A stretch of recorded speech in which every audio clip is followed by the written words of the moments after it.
Hello and welcome to SNAFU Docs, where we do our very best to take you back into history. Sometimes we get ourselves into unwanted situations. Ik ga in een hele koeienvlei staan. But it always ends well. In this episode we cover one of the most well-known photographs taken during the Battle of the Bulge, and we're going to try and take a then and now photograph of it.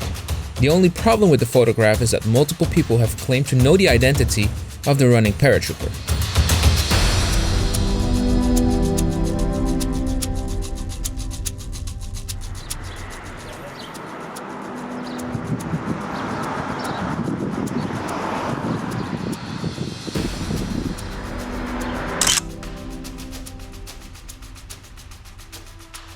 Okay, Bob, we're standing here in the town of Bra, Belgium.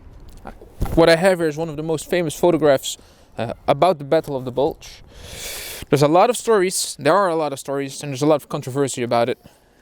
Can you tell me why that is and what problems we have with this photograph? Yes, for me it's one of the most iconic pictures taken in the Battle of the Bulge. We only see two guys, and one of them is running towards an enemy position, and lots of stories are going around about this one, but it's lots of time being discussed where the picture is taken. When you read the books and on the internet, you will find that the picture is taken in Cheneux during the attack on the town of Cheneux. These guys are from the 504 Parachute Infantry Regiment, and it is said that it is Walter Hughes from the 504 I Company attacking a machine gun nest in that town, town of Cheneux. But if we look at the original caption of the photograph, we know that this picture, or at least the location that is referenced, is the town of Bra, where we're sitting right now. Yeah. And that it's H Company of the 504th. Yes. So this caused us a lot of trouble. Yes, because if it's H Company, it's not Walter Hughes in that picture. So that's what we're going to find out. All right, let's do it.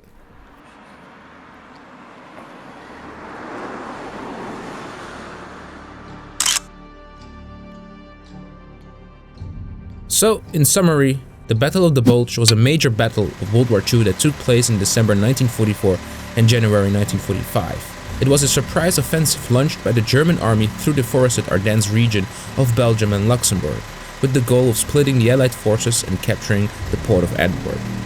The battle was one of the largest and bloodiest battles in the war, with over 1 million men fighting on both sides. The German offensive was eventually halted and pushed back by the combined efforts of the Allied forces, but at great cost in terms of lives and resources. The battle is named for the bulge that was created in the Allied lines as a result of the German offensive. This particular photograph is one of the most famous photographs taken during the Battle of the Bulge. It first appeared in the Stars and Stripes in January 1945 and became an inspiration for book covers and even a commemoration stamp. These photographs included two more original photos of the same soldier that ran across the field with his Thompson submachine gun. In the last 15 years, people seem to have thought that the photograph was taken in the area of Cheneux, Belgium. And one of the key persons in that story is Walter Hughes, a veteran of the 82nd Airborne Division, 504th Parachute Infantry Regiment, Company I, who claimed to be the running paratrooper. According to him, it was taken in Cheneux, Belgium, and we confirmed that Hughes was an actual veteran in I Company. He was a replacement and assigned to the company on October 22nd, 1944. There are a lot of stories of Hughes taking part in Operation Market Garden, but we will get to that later. The earliest story that we could find of Walter Hughes being the soldier in the photograph dates back to around 2010. And since then, the story started its own life and many organizations copied the story, including social media and web pages of institutions such as the VA. However, in 2019, a reenactment group led by researcher Glenn Mullen posted photographs of the reenactment group that recreated the famous photograph on the approximate location where the original was taken, in Bra, Belgium. That is a completely different location than Cheneux, Belgium. All of this made us doubt whether Walter Hughes was the actual soldier in the photograph or not. We do have a high respect for each veteran, but the danger of blindly copying things is that a false historical narrative is presented. So sit back, relax, and here we go.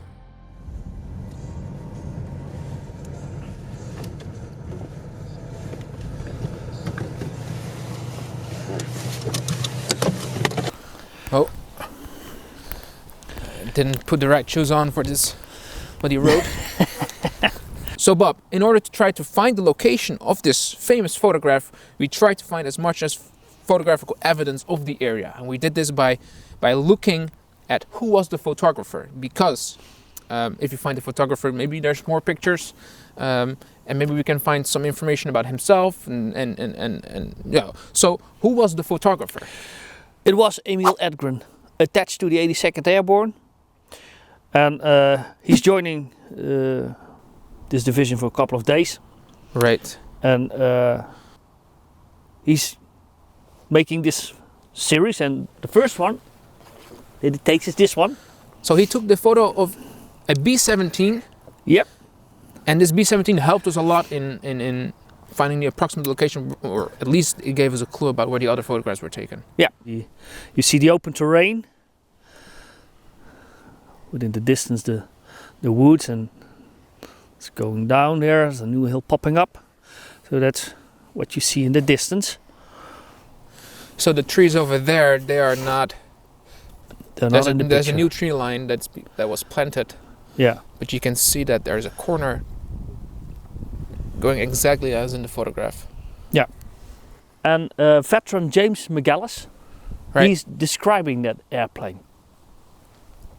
And James McGallis is from H Company. H Company. H Company. Yes. So which is in line with the caption, the unit that's mentioned on the caption of the famous photograph. Yeah. Yeah. Can you tell me something about the other three photographs, the other photographs that we have here? Because I know we found out they were part of a series. Yeah. Is there something that we can tell about the photographs, or are we seeing similarities? When you look at the other pictures, you see the same guy popping up. He's walking on a path on the right side of the picture.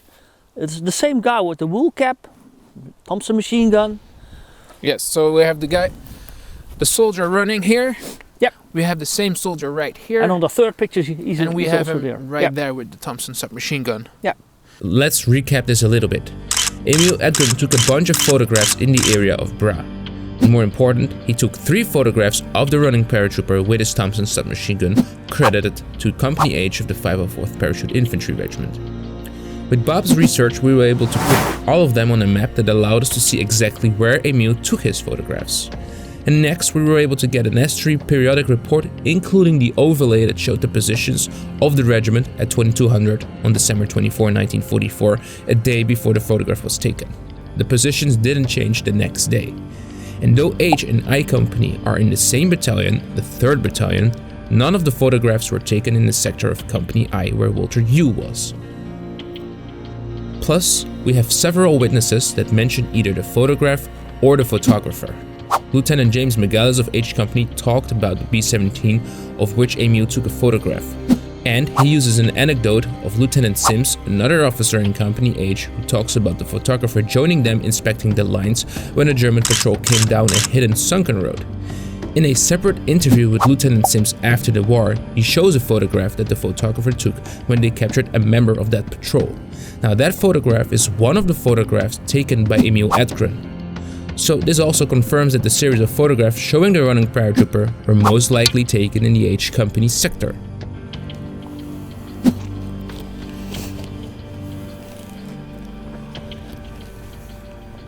So after a couple of hours researching on the other side of the town, I found this and found the spot where the B-17 was, walked on, and when I came here with this picture, I saw it directly.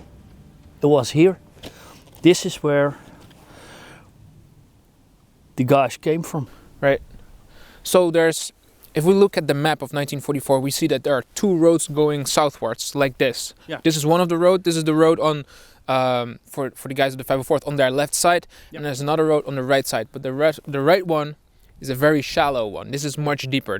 Yeah. This is more like a sunken road, and up there it's not sunken in the. like on the photograph. Yes. Right. Exactly. Yeah. Wow. With that information, it puts this photograph and this photograph also approximately in the area. Yeah. And then what is very clear is the face of the running paratrooper. Yep. Plus, we have the face of the German POW now. Mm-hmm. So we're gonna try to find the approximate location here. Yeah. But there's one more question where we have to answer is like, who is this person? Yeah. Who is? Yeah. If we can add a name to this one, that would be remarkable. Yeah. Yeah. After confirming the photo locations, we had to continue doing archival research. I asked the help of another researcher and current Dutch military, Thulaï van Maanen, who spent years of research on the 82nd Airborne Division during World War II. She has an extensive amount of archive materials, which helped us save time at the National Archives. She asked us to meet at a monument in the Netherlands. The monument was dedicated to a C-47 crew that crashed during Operation Market Garden on September 17, 1944. So we are standing at a monument that commemorates the crash of a C-47. It was downed on 17 September 1944. It's the first day of Operation Market Garden. And what we know is that 5 men were killed here, 4 men of the flight crew and 1 paratrooper of Able Company 5-weight Parachute Infantry Regiment. We're not really sure what happened. What we do know is that the paratrooper, Private Bellesfield, was somehow unable to exit the plane and that he was last seen by his buddies on the plane. So we're not sure whether he had problems with his equipment or gear, if he was injured or sick, or we're not sure, but we do know that he was killed during the crash. Okay. What happened after the crash on here? So because these men were buried on a local civilian cemetery, it took a while before these men were identified and recovered, disinterred from this local cemetery. And it wasn't until 1949 that Private Bellesfield was returned home. So he was killed on September 17 during the crash, was MIA for so long. What is the connection with this photograph? Yeah, so the interesting part of this story is that this picture was of course taken in December 44 during the Battle of the Bulge, and was widely spread by the newspapers in January, probably January 45 I think. Mm-hmm. And there was one mother with a son missing in action in Holland who recognized her son immediately. And it was Miss Bellesfield, the mother of Private Bellesfield. She even wrote to the newspaper claiming that it was her son. The newspaper even gave her an enlarged copy of the picture. Yeah, and I think the nice thing of doing proper research is finding all these side stories. And you know, this is Private Bellesfield had 2 brothers, 2 sisters, grew up with his father and mom there, just a normal family. So what mom would not recognize her own son? There's no reason to doubt that story. But we of course know it's impossible that it's him. Yeah. Because he was already killed. But I think the message Miss Bellesfield was sending to the world was a message of despair and grief, powerlessness, uncertainty, not knowing if your loved one, in this case, son, is still alright, if he's still alive somewhere, if he's wounded, in pain, if he's alone or not. Well, of course we know it's not Bellesfield, but he's not the only one connected to this photograph. True. So in the 50s, General Gavin, of course very proud of this picture, which resembles the Battle of the Bulge so well, started his search to find out who the running paratrooper was. And several people, soldiers, old soldiers of the division, responded to it, claiming it was them on the picture. But he concluded it could only be one. And he wrote a letter to the private. All right. I will read it.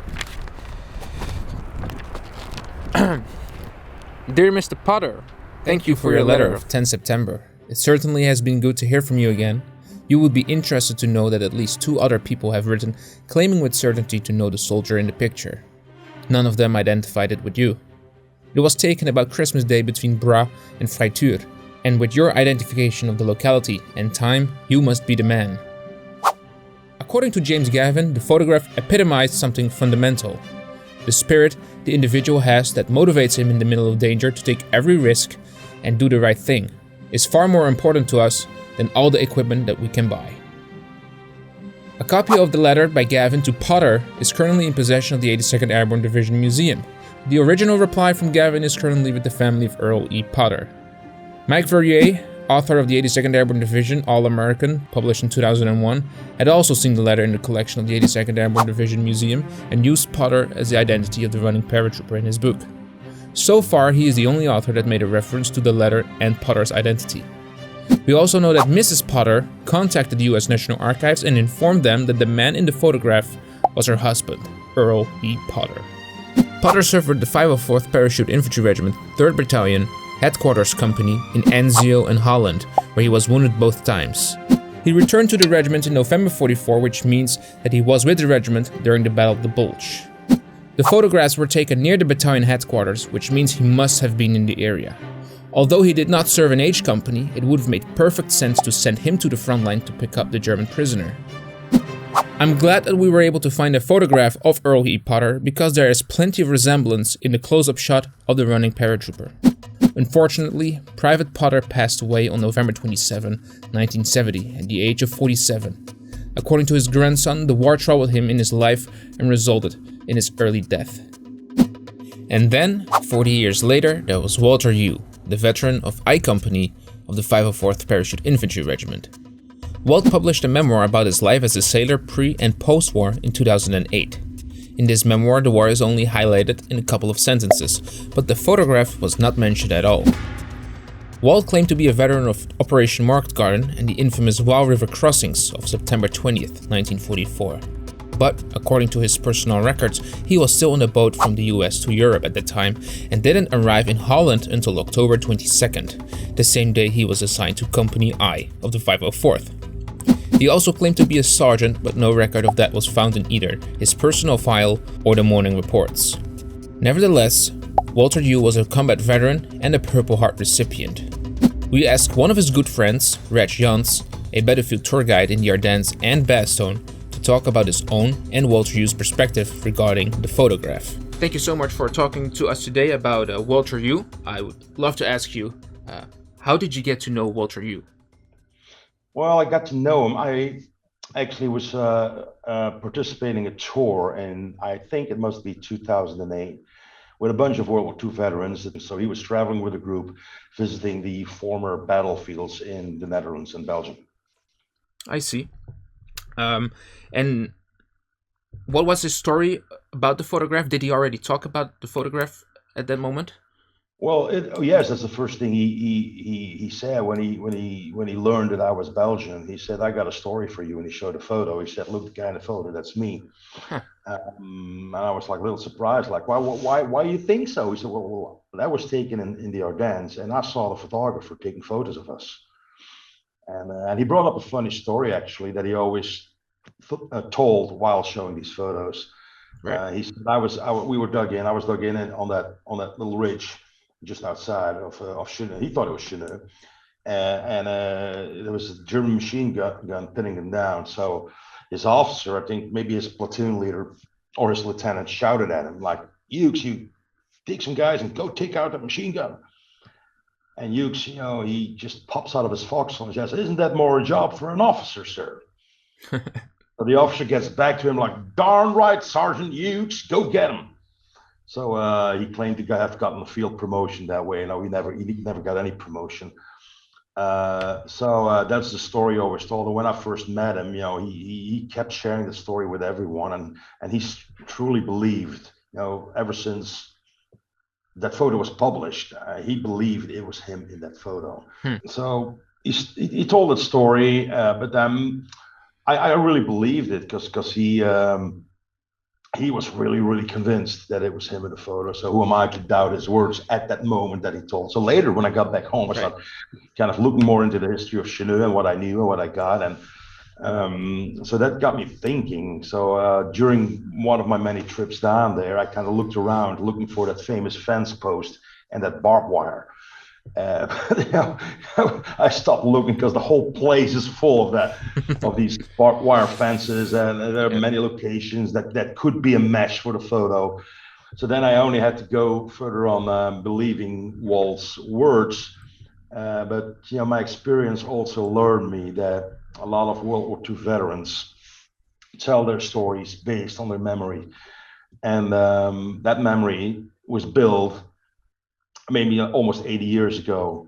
I can't remember what I had for dinner about 4 weeks ago. Exactly right. And I know, and you know that, Joe, that there's a series of photos that are taken in that area. I mean, in Correct. Chinook, in Raillet, the next little town, there's a set of like 4 or 5 photos on the same road. So I really do believe that at some point in that window, when they were in that area, Right. that Hughes must have seen one of the guys taking photos. Yep. I do believe that, but I don't think he is the guy in the photo, just based on the company movements and the directions he gave. And he's been telling the story for the rest of his life and showing the photos, even a stamp made. Well, that's kind of the funny thing, because the city of Bastogne had an anniversary stamp made with an 82nd guy on it. Yeah, it's so funny. Also, the other photo, like one of the guy of the same guy, but with a prisoner. Mm-hmm. So they're trying to link him to that photo too. But if you look at a wartime photograph of Walt in uniform, he doesn't look at all like the guy on that on that photo. So yeah. Yeah, but till the day he died, he passed away in December 19, 2016, and until the day he was from Port Jervis, New Jersey, until the day he died, Walt believed it was him in that photo.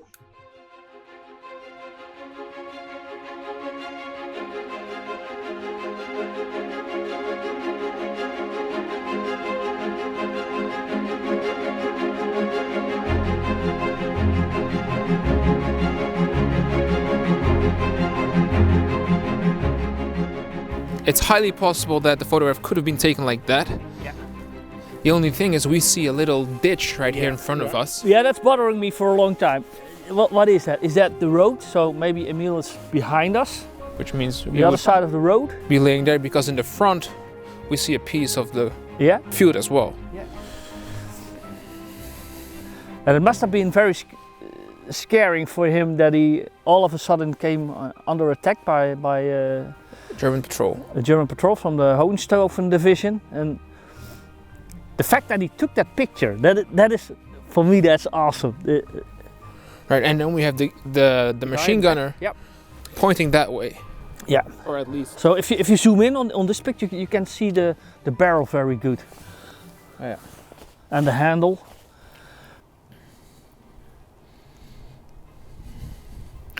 So yeah, it could be anywhere from the point where we started, which is right there, to all the way to here.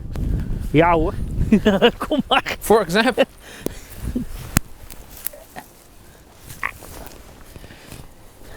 We don't know the exact angle that Emil Edgren had when he took the photograph, but if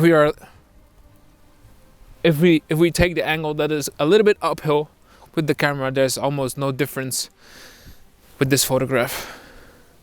Of course, we will never know the exact location along this road, but it is most likely that it was somewhere here, with the cover of the ground, of the field in the foreground, and then the road behind, and then the pole and the grass and the fields on the other side of the road.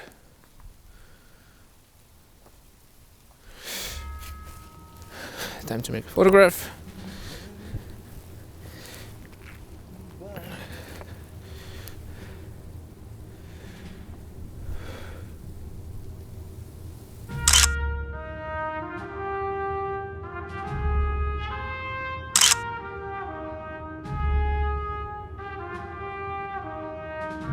With all information combined, it is hard to connect Hughes' appearance to the area south of Bra, where Emil Edgren took the photographs. On the other hand, we have Earl E. Potter, who served with the 3rd Battalion HQ Company, and it makes much more sense that he was in the area. In Gavin's letter to Potter, he wrote down that 2 other people were certain to know the identity of the running paratrooper, and they didn't mention Potter. Who were these people, and who did they think they saw in the photograph? Bellesfield's mother believed it was her son, Earl E. Potter believed it was himself, and Walter E.U. also believed it was himself. One thing is for sure, Emil Edgren's photographs went down in history as one of the most intriguing photographs of the Battle of the Bulge.